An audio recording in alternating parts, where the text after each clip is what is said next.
గురజాల శాసనసభ్యులు ఎర్రపతి శ్రీనివాసరావు గారికి దాచిపల్లి మండల ప్రజల తరఫున విజ్ఞప్తి. రెవెన్యూ సమస్యలు పరిష్కారం చేయాలని చెప్పి రాష్ట్ర ప్రభుత్వం ప్రతిష్టాత్మకంగా రాష్ట్ర వ్యాప్తంగా కూడా రెవెన్యూ సదస్సులు నిర్వహించింది. ఆ రెవెన్యూ సదస్సుల్లో పట్టాదారు పాస్ పుస్తకాలు కావచ్చు, చిన్న చిన్న భూమికి సంబంధించిన సమస్యలు పరిష్కారం అయ్యేలాగా చూడాలని చెప్పి మీరు కూడా అనేక రెవెన్యూ సదస్సులో పాల్గొనడం జరిగింది.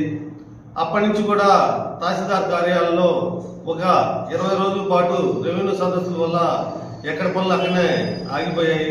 ఆ తర్వాత దాచేపల్లి మండలంలో రెగ్యులర్ ఎంఆర్ఓ లేకపోవడం వల్ల మరి ఇన్ఛార్జి తహసీల్దార్ పిడుగురాల నుంచి ఇక్కడికి రావాలి, ఇక్కడి నుంచి పిడుగురాలు వెళ్ళాలి కాబట్టి అక్కడ ఆయన కూడా పని ఒత్తిడి ఉండడం వల్ల ఎక్కడ పనులు అక్కడనే ఈ 2 నెలల నుంచి ఆగిపోయి ఉన్నాయి.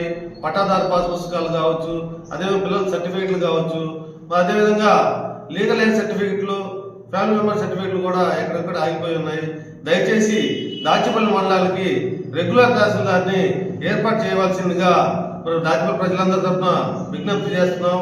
చాలా ఇబ్బందిగా ఉంది, ఎందుకంటే తహసీల్దార్ లేకపోవడం వల్ల మరి అనేక సమస్యలు ఆ విధంగా మరుగున పడి ఉన్నాయి. కాబట్టి దయచేసి సాధ్యమైన తొందరగా రెగ్యులర్ ఎంఆర్ఓని దాచేపల్లి మండలానికి ఏర్పాటు చేయవలసిందిగా కోరుతున్నాం.